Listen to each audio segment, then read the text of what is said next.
ভাইয়েরা আমার, তোমরা আমার উপর বিশ্বাস আছে?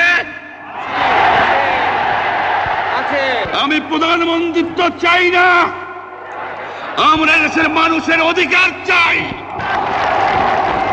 আর যদি একটা গুলি চলে, আর যদি আমার লোকের উপর হত্যা করা হয়, তোমাদের বর কাছে আমার অনুরোধ রইল, প্রত্যেক ঘরে ঘরে দুর্গ করে তোলো।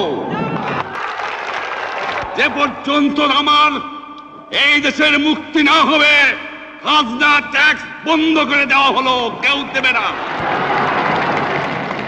তবে আমি অনুরোধ করছি, আপনারা আমাদের ভাই, আপনারা দেশকে একেবারে জাহান্নামে ধ্বংস করে দিয়েন না।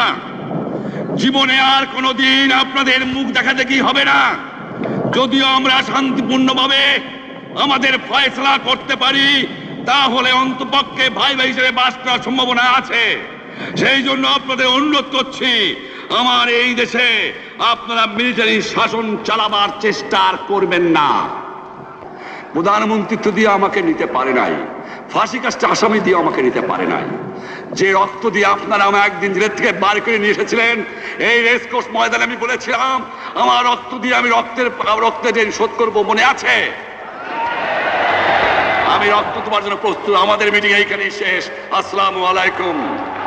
জয় বাংলা।